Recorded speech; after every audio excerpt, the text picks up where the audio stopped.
Hello again from Vision on TV's studio set up at the Dr. Activist Conference. I'm talking here to Anil. Anil, tell us why you're here. In response to the questions that we ask ourselves about what is activism and whether we are one.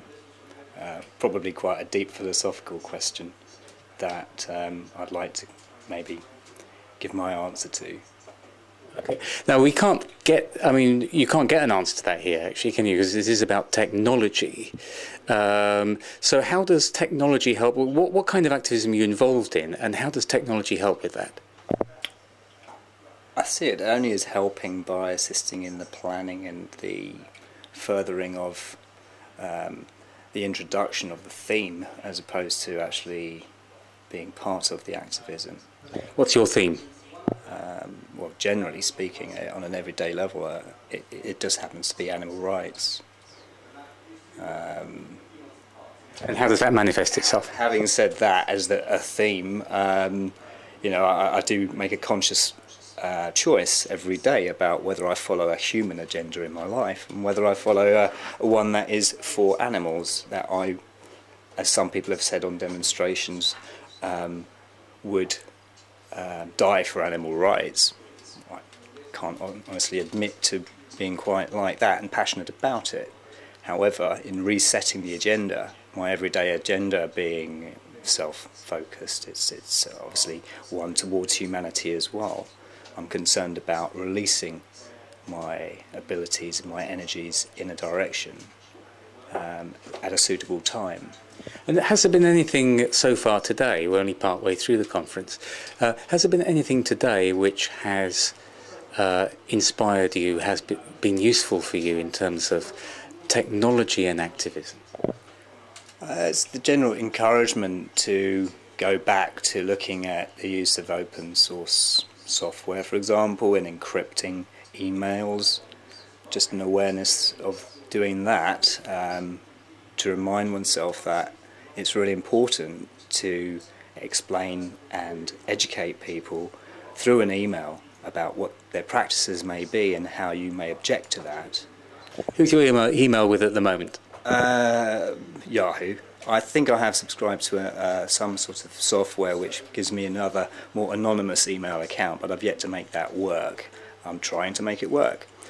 I want to do that because I want to make sure it's bouncing around and it's not being picked up, so that people don't feel on the receiving end that, oh, they can just dismiss what I'm saying because somebody else is picking up on things that they find contentious or don't agree with, and leave the level of responsibility to those other people to make them more aware, the people who receive my emails, of the non-government interventions, that non-governmental organisation out here that can actually serve their business, the people at large, generally speaking, society better, and address issues that otherwise they themselves would be quite paranoid about, to the degree that the authorities step in.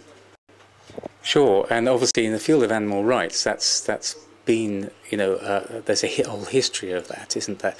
And I wondered, though, I have a confession to make. I'm on Google Mail myself, and I realise that makes me cautious about what I send. Do you think there's a danger that we become so anxious about that, that we become paranoid about it, and it paralyses from actually doing stuff, from communicating with people? No, I don't. I think it's not because of developments that we all share within the field of psychology and its relationship to artificial intelligence, that the drive towards replacing existing apps, even on our iPhone or somewhere on our computer, with something new, is dictated to the companies who will market these things and tell other people these things for their profits. The speed, the interest, and all of those things that are that anxiety that people hang on to what they've got, hoping for something new, something better, tweaked in this way and that way, by people responding. Right, so you don't think people are in danger of getting over anxious so that they don't, so that they're not activists? Well, you have to have some anxiety there and inspiration to do other things, to have an alternative. Sorry, your question was really related to being over anxious and therefore that's right. paranoid, quite possibly. It would be good to identify what those reasons are for such paranoia. Within the confines of an artificial intelligence, the computer world, then it's very limited, I think, when it comes to appreciating those fears on a programming level. And that's where a lot of that is dissipated, and the heat gets soaked up in many different ways. The heat gets soaked up in a metaphorical way by the police picking on particular activists during a decade, perhaps, until there's a level of awareness that's created where people start to respect what people have been wanting to say for a long time, but just haven't been given the opportunity to, or the vehicle with which to do so. Okay, well, Anil, thanks very much, and we'll be back soon.